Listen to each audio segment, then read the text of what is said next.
ఇప్పుడు కూడా ప్రతి మాట ఏదైతే వాగ్దానం ఇచ్చినామో ఉచిత బస్సు ప్రయాణం కానీ 200 యూనిట్ల కరెంటు కానీ 5 లక్షల ఇల్లు కానీ ఆరోగ్యశ్రీ 10 లక్షలు కానీ అదేవిధంగా 500కే గ్యాస్ సిలిండర్ కానీ ఆల్రెడీ స్టార్ట్ అయింది.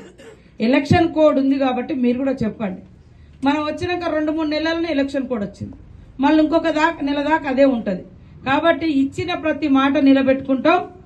మొన్న ఏ దేవుడి కాడికి పోతే ఆ దేవుడి మీద ప్రమాణం చేసి చెప్పిండు, రైతు రుణమాఫీ మొత్తం ఆగస్టులో జరిగే బాధ్యత మాది తీసుకున్నాం. ఎందుకంటే ఇప్పటికే పాత ప్రభుత్వం 7 లక్షల కోట్లు అప్పు చేసింది. అయినా జీతాలు ఇవ్వలేని పరిస్థితులలో ఉద్యోగులకు అందరికీ 1 తారీఖే జీతాలు ఇస్తున్నాం. ఎందుకంటే ఉద్యోగికి జీతం కరెక్ట్ పడితే కరెక్ట్గా డ్యూటీ చేస్తారనే భావంతో.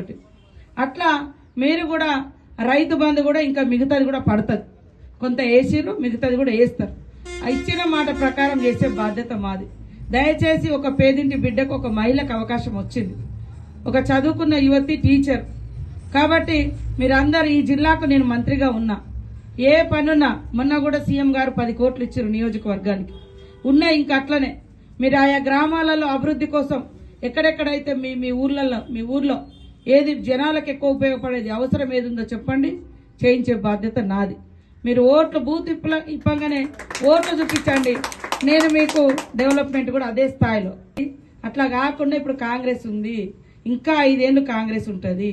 కాబట్టి ఎవ్వరేటు ఓరు జిద్దుగా పనిచేసే నాయకుడు రికాల్లో ధరలు పెంచిర్రు, ట్యాక్సులు పెంచిర్రు, ప్రతి దానికి రేట్లు పెంచిర్రు, ప్రతి దానికి పన్నులు వేసారు. ఏమి ఇయ్యలే మనకు. గుడి కట్టలే, బడి కట్టలే, రోడ్డు కట్టలే, కరెంటు కట్టలే, ఈ ఊర్లలో కట్టినవి అన్ని గత ప్రభుత్వం. కాబట్టి మీరు దృష్టిలో పెట్టుకొని దయచేసి కష్టపడండి. నేను మీకు ఇన్ఛార్జిగా ఉన్నా, మళ్ళీ ఒకసారి చెప్తున్నా, మీకు నీళ్ళందరూ కూడా పాత కొత్త లేకుండా అందరు ఓట్లు. ఇది ఎవరి ఎన్నికలు? రాహుల్ గాంధీ గారి ఎన్నికలు. వాళ్ళ కుటుంబం 34 సంవత్సరాలు అవుతుంది ప్రధానమంత్రి పదవిలో లేక.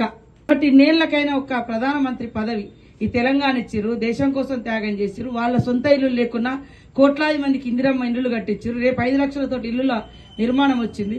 కాబట్టి ఆయన తిరుగుతున్న కష్టానికి ఆయన ఆధ్వర్యంలోనే వస్తేనే ఈ భారత రాజ్యాంగం బతుకుతుంది, లేకుంటే రాజ్యాంగాన్ని తీసేస్తామంటారు.